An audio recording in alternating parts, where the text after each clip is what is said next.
Good morning and welcome to Talk Around Town, 91.7 WCUC's newest public affairs program. Good morning, I'm Mark Despotakis. We'll be joining you here every Wednesday morning for the next 3 months, talking about a lot of the issues that affect you and your community. The first one we're going to talk about this week is the flu bug that seems to have hit not only Clarion County, but the state of Pennsylvania and the eastern seaboard. A lot of people we've heard have been sick.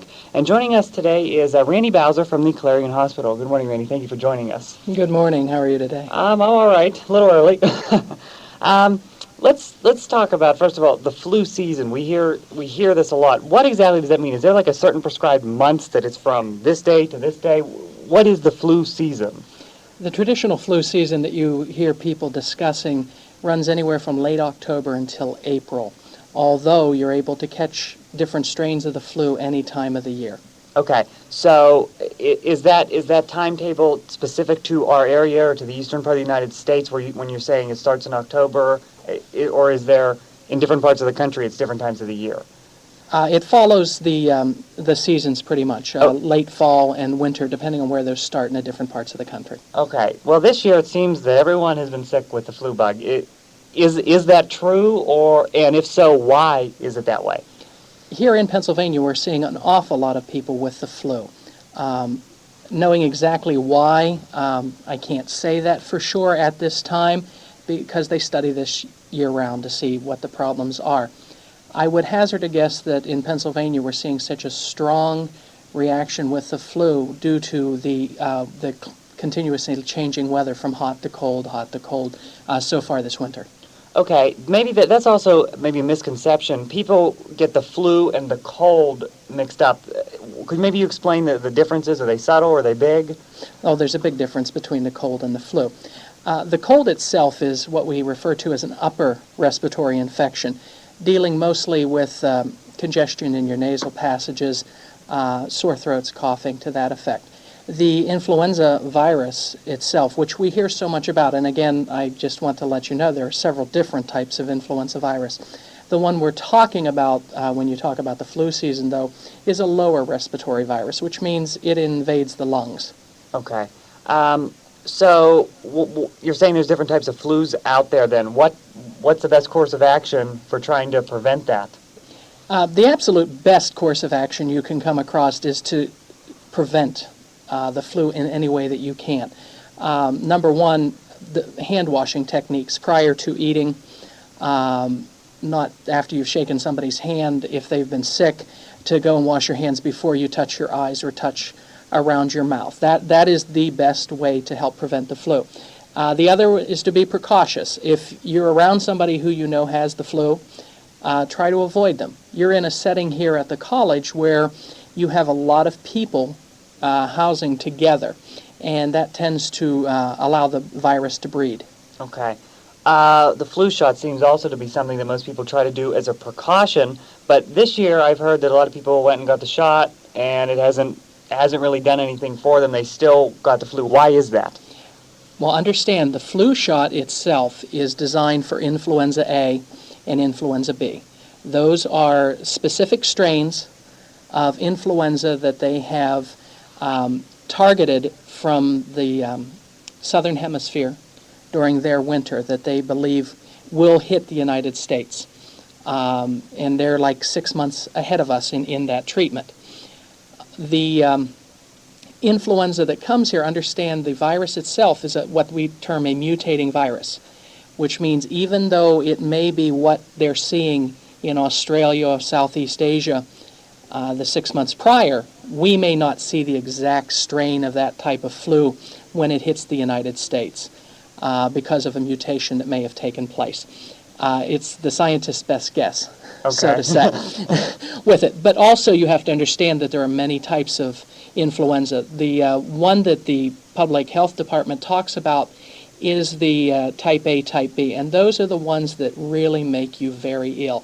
The one that's going to last 4, 5, 6 days at a time, not the 24-hour variety that you get an upset stomach, maybe some vomiting and diarrhea, and be done with that. Okay, so the one that we have now, then you're saying, is not the type A, type B that was seen about 6 months ago in the Southern Hemisphere. What are we having now? Is it a different flu? I mean, obviously it's different from A and B, but is it more potent, if you will, to our bodies? Not necessarily more potent. Each flu bug will indeed affect each person differently depending on the strength of their own immune system. With that, I may catch a very mild case of the flu, as opposed to you who may be down for 5, 6, 7 days in bed with a much more severe but the same exact disease process. Okay. The shot, we always hear everybody says, go get the flu shot, go get the flu shot. Who is that really geared to? Is that geared to everyone should go and get this flu shot? Is that a blanket statement, or or is that statement for certain age groups? The flu shot is available for anybody who wants it. And again, I just tell you that it is a method of prevention of getting the type of flu that they are predicting which will affect the country. The people that should get the shot are people that come in close contact, such as my situation in the healthcare field, where somebody comes into the hospital or somebody goes to a doctor's office and they're sick and they have the flu. So healthcare workers are encouraged to get the flu shot. Anybody who is immunocompromised, for example, somebody who's taking chemotherapy for cancer, people who have traditional lung diseases, emphysema, asthma, things like that, you encourage them. Younger people whose immune system is not exactly in full effect traditionally don't get the flu, but it would be another example of a group that might consider getting a flu shot. Okay, looking at this year, as I said, we have seen obviously more people with the flu, or does it appear that way, or are we really seeing more? We at Clarion Hospital and the hospitals in the area are indeed seeing an awful lot of cases of influenza and virus, what we term viral syndrome. So I would say that this is a pretty healthy year for flu. Healthy year. Does that make it a special year then? I mean, is there something we can liken this to? Probably, and again, the season's not completed yet, understand that. It would be likened now to the epidemic that struck the country in 1918.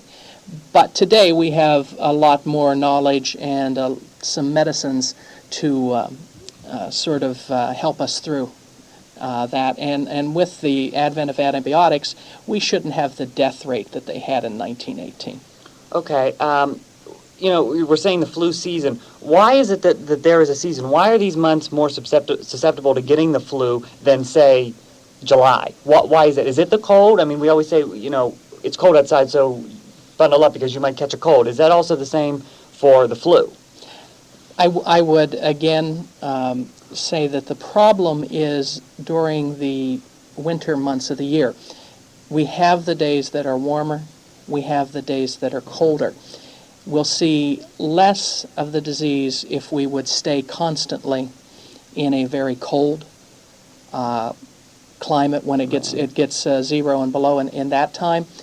But with the fluctuation of the temperature, people going in and out and getting worn down, the hustle and bustle of Christmas and getting worn down and everything that comes along with that, your body becomes more susceptible to the virus. You are introduced more frequently to the virus because we're closing in houses or closing in the dormitories with the windows being shut and the doors being closed to try to keep them warmer. Okay. Why do we see that some people are more resistant? And maybe with that, is there an age group that you see is more resistant to the flu than another age group?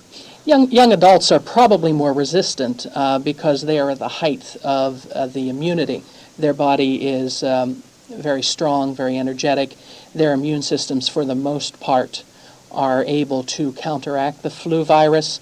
And when they do get the flu, or they, happen to have the results of catching the virus, they get better faster. Okay.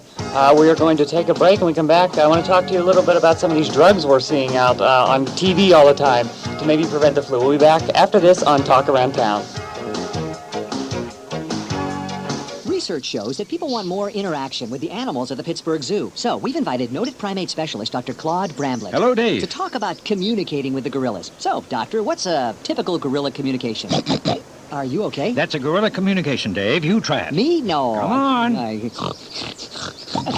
Not bad, not bad. Really? Now, What was I communicating? back off, Buster. That's my banana. Wow, back off. It's a rough translation, of course. See, I don't want to pick a fight with a gorilla. Good point. Say there's a poacher hiding in the bush. Poacher hiding in the bush. And you want to warn the other I gorillas. want to warn the others. I'm with you. You go, rah, rah. Your turn. Okay. Blah. Remember that poacher, Dave. Ha! The gorillas are counting on you, Dave. The Pittsburgh Zoo. Show off your communication skills with one of the largest gorilla families in the country. Woo! I don't know. I have this strange urge to scratch my... Oh, no. That would invite an attack. Oh. 91.7 WCUC, your home for today's best music. Somewhere, when the sun begins to shine, I hear a song from another time and fade away. Today's best music. A little bit of Mary all night long, a little bit of Jessica, here I am, a little bit of you makes me your man. Today's best music. 'Cause she's so high above me, she's so lovely, she's so high. Today's best music. 91.7 WCUC. In nature, we see reflections of our children. The tree is the strong one, the ocean rambunctious and untamed. Like our children, each brings something wonderful and unique. And to choose the sky over the water would be like choosing one child over the next. EarthShare, the world's leading environmental groups working together. To learn how you and your employer can help, visit our website at www.earthshare.org. A public service message brought to you by EarthShare and the Ad Council. And we are back on Talk Around Town here with Randy Bowser, the critical care nursing manager at Clarion Hospital, correct? That is correct. Okay. Talking about the influenza, can we call it an epidemic? Is that, what warrants maybe calling it an epidemic, or can we call it that? Well, an epidemic is defined after the fact. So if we indeed are in an epidemic, we won't know for sure. Okay. For a few more months. Well, we'll say it's pretty bad at least. We were talking about the shot and maybe that might be a good prevention, but let's say we've tried everything and guess what? We got the flu. What do we do then? If you believe that you have the flu within the first 48 hours of the disease process, you can go to the physician at that time, and there is a medication out there now which is an inhaler called Relenza, and that helps reduce the symptoms. Will not get rid of the flu. The flu is a virus. It's not like a bacterial infection where you take antibiotics. It helps lessen the symptoms with that. Again, prevention is the best measure for it. The flu shots, hand washing. In special cases, there are medications that are given to people at high risk that are antiviral drugs that should help them with the other precautions from catching the flu. Okay, a couple questions about Relenza. I heard, I don't know if this is true, that you have to take it within the first 48 hours or something like that, or it's not going to have any effect. So does that mean that as soon as you're feeling it, you need to get to the doctor?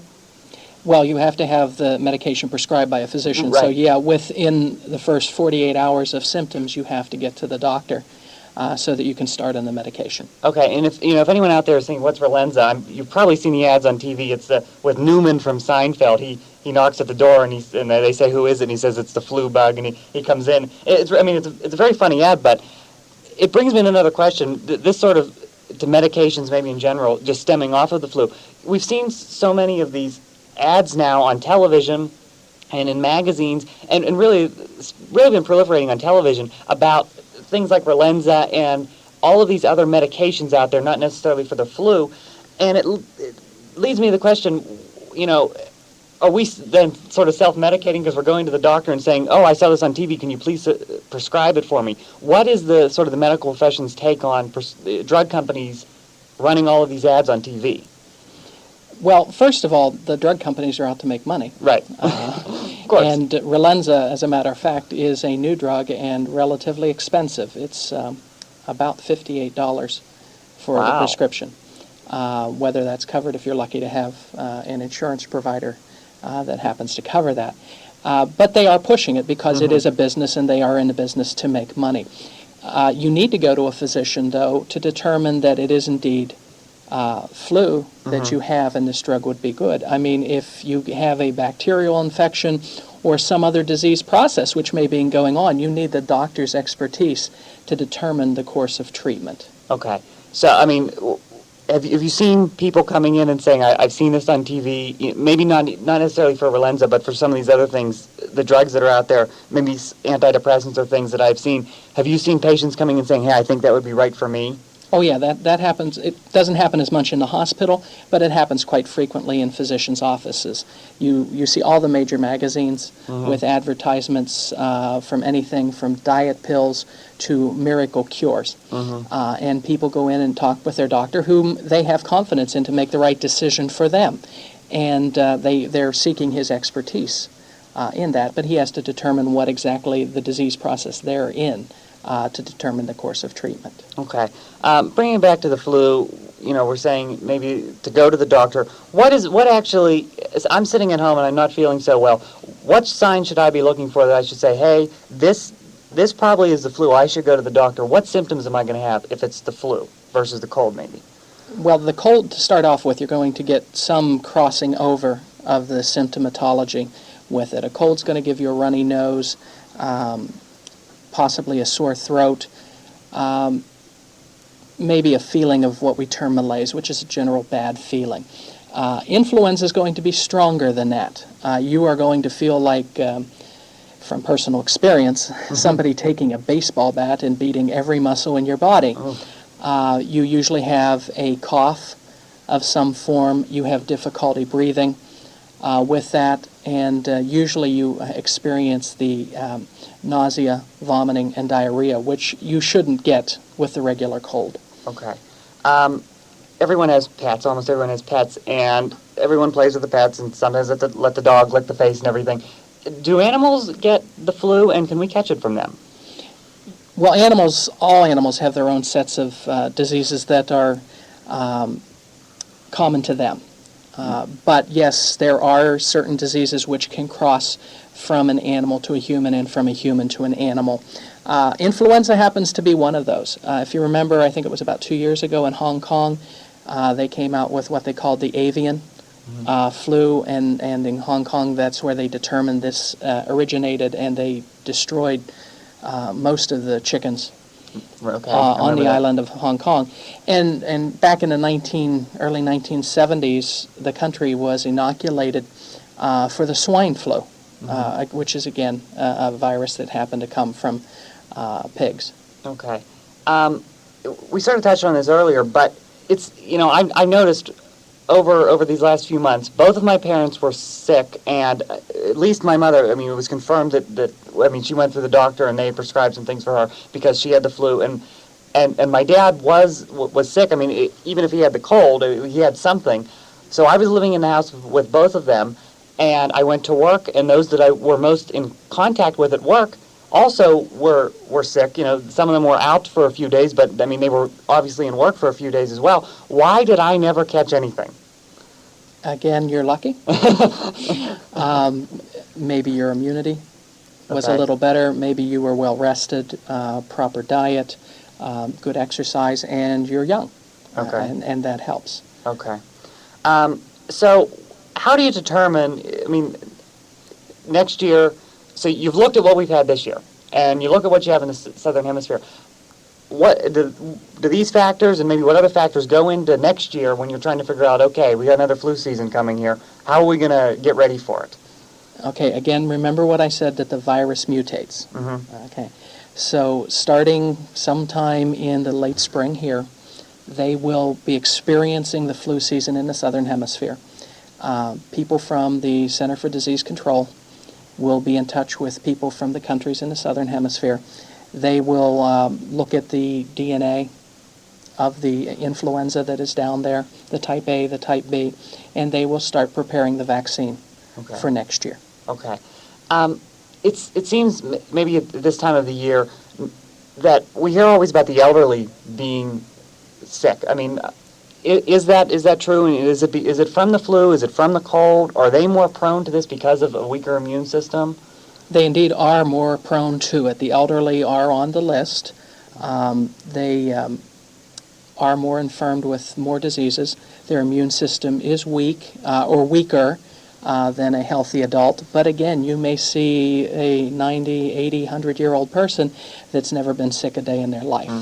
Again, it's an individual thing that happens with them. Have you seen confirmed cases of the flu in Clarion County? Do you know the statistics? I don't have those statistics with me. I don't know them. Okay. I've heard a few times that, they say that we have 17 confirmed cases, and that, I think that was in Allegheny County, and I thought Allegheny County is a huge county, and there's such a low number, and I'm thinking, why is this such a big deal? Is it true that most people don't go and report this? Well, what do most people do when they get the flu? They're not feeling well, so they stay at home. And a lot of people just don't go to physicians. Insurance companies in this day and age are encouraging people to go to their physicians more frequently than they ever have in the past. To see a person in their 60s, 70s, and 80s who have not been to a doctor for 40 years is not uncommon. I would suspect that when I turn 60 or 70, it will be very uncommon because the insurance companies want to keep you out of the hospital. Health maintenance organizations, they promote good health, and in order to do that, you need to go to your physician. They need to do testing. They need to do immunizations to help you prevent diseases. Okay. We were saying before, the blanket statement of the flu shot. Is that being covered by insurance agencies nowadays, the flu shot generally? Medicare will cover it. Certain agencies offer it for free. It's a fairly inexpensive shot, so it's not something that I see that cost be a factor in. Okay. Well, we're out of time. The flu, let's just hope we don't get it. I hope I don't get it and hope you don't get it. Thank you for joining us, Randy Bowser from the Clarion Hospital. We'll be back right after this. Are you afraid that when you graduate, you won't have contacts, no references, no idea what the future holds? Then if you're a business or communications major here at Clarion University, the International Association of Business Communicators is the organization for you. Through networking, IABC gets you in touch with the people and places that will lead you to your future. If this sounds like an organization you've been looking for, wait no more. Contact Mary Wilson at 226-2762. That number again, 226-2762. And remember, at IABC, networking is our middle name. 91.7 WCUC, your home for today's best music.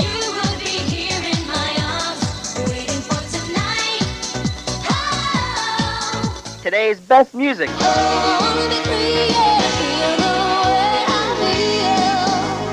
Man, I feel like a woman.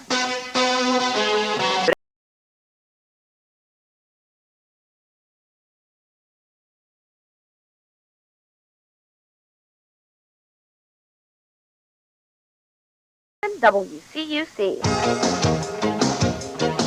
And back in time to say goodbye. I'm Mark Despotakis here on Talk Around Town. I hope you've enjoyed our first show, our WCUC's newest public affairs program, Talk Around Town. For my producer, Mike Scott, I'm Mark Despotakis. Have a great week. We will see you back here next Wednesday at 6 a.m.